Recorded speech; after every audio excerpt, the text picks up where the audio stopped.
My son used to be very active on something called Discord, which, from what I understand, is a messaging app for people who play video games. It allowed him to talk to people from all over the world that play the same games as him. So at some point, he broke the news to us that he'd been talking to a girl over in the UK named Lori. She and he had become friends, playing some sort of pirate game, playing together most days and talking pretty much all the time when they weren't at their computers.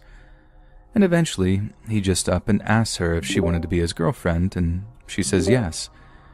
It was definitely a new concept for someone like me who grew up at a time when cell phones weren't even a thing, but I understand that we live in the digital age where new methods of dating are coming to the fore, so I just tried to be happy for him, as any mom should when their kid gets their first girlfriend or boyfriend.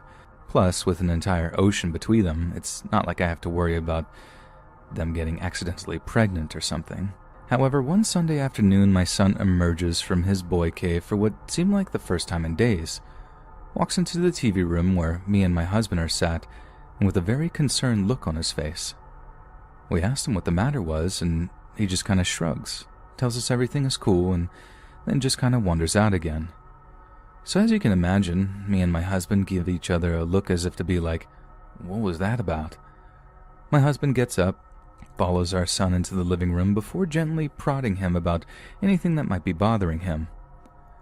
From what he told me, our kid was just doing that typical boyish thing of pretending that everything was fine, but in a way that tells us that he's obviously upset about something.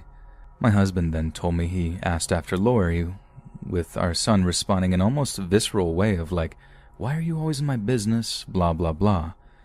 He'd obviously touched on a sore subject, so our general conclusion was that he and Lori had broken up, and he just didn't want to talk about it.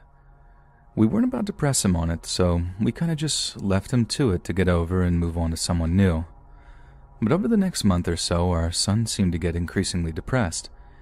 He'd spend more and more time up in his room, only ever coming out to go to school or eat dinner and then just retreating back to his little boy cave. Like I said, we figured this was because he'd split up with his internet girlfriend, but one time my husband was walking past his room and blatantly heard him talking to someone via his little voice chat Discord thing, addressing them as babe and, at one point, Lori. So apparently they're still talking at that point, but we still assume that they were having relationship issues, putting it down to the fact that they were like thousands of miles apart. I know long-distance relationships don't work at the best of times, even when people were just a few states away from each other, but these kids had an entire ocean separating them, so God knows how hard that must have been on them. Only, as we came to learn, that wasn't exactly the problem. It was something much, much darker.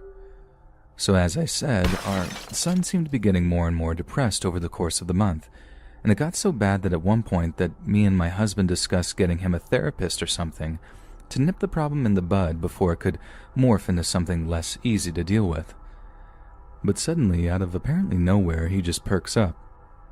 One day he's looking better, feeling perkier, and is considerably more talkative. He actually seemed keener on spending more time with us too, which for a 16-year-old boy struck us as very unusual. I mean, not that we were complaining. It was nice seeing him feeling better about things, and we put it down to him meeting a new girl or just shutting out Lori from his life. This kind of sunny behavior carries on for like a week or so until one Saturday, when after coming down for breakfast, we don't see or hear from him for the rest of the day. Late in the afternoon, my husband goes up into his room, knocks on the door, and asks our son if everything is okay. He comes back down into the TV room, tells me there was no reply after knocking, then asks me if I'd seen him leave the house at all during the day. I tell him no, that if he had gone over to a friend's house or whatever, that he certainly hadn't let me know. Then my husband just kind of shrugs, tells me he has a headache, then walks off to the downstairs bathroom to get an aspirin from the medicine cabinet. Next thing I know, I can hear him springing down the hallway and up the stairs, his feet like boom, boom, boom as he rushed up to our son's room. I'm super confused, like what's going on, before walking out into the hallway. From where I'm standing, I can actually see into the downstairs bathroom, and what I see makes my blood run cold. We usually kept all our pain pills and other such medication in a little plastic first aid kit style thing. We kept that thing stuffed to the gills. and there it was, lying on the bathroom floor, almost completely empty. Then, like my husband before me, it hit me what had happened. So I sprint up to my son's room where I find my husband leaning over our boy's bed, shaking him like, "Wake up! Can you hear me? Wake up!" There's a pool of puke sitting on the bed next to his head, and he's completely unconscious, and there are empty pill trays lying on the floor nearby. As soon as I walk in, my husband runs back downstairs to call 911, and I take over the shaking and the wailing, begging him to open his eyes. Now, the only light in the room was coming from his computer monitor, so at one point I look over to it and see one of the most haunting things I've ever seen in my life. On the screen is a webcam window from the Discord thing I mentioned, and it displays the body of a young girl that's just kind of dangling in midair. It took me a second to realize what I was looking at, but when I did, I almost screamed the house down. She was hanging from something. I tried not to look, I really did. I just tried to focus on my boy as his dad ran back upstairs with emergency services on his cell. I should have told him not to look, but I was just distraught. I could barely speak as he walks back into the room and starts describing our son's condition to the dispatcher on the other end of the line. He's frantically talking away when he does pretty much the same thing as me, turns around to see the webcam window open and the girl's body hanging on the screen. He just froze and stops talking, long enough for me to be able to hear the dispatcher say, "Sir, are you there, sir?" At which point he snaps out of his daze and carries on talking to the person on the other end. It was he that then had the same presence of mind to turn off the computer, all the while giving the EMTs her home address and begging them to arrive as quickly as possible. Our son was taken to the hospital where he promptly has his stomach pumped.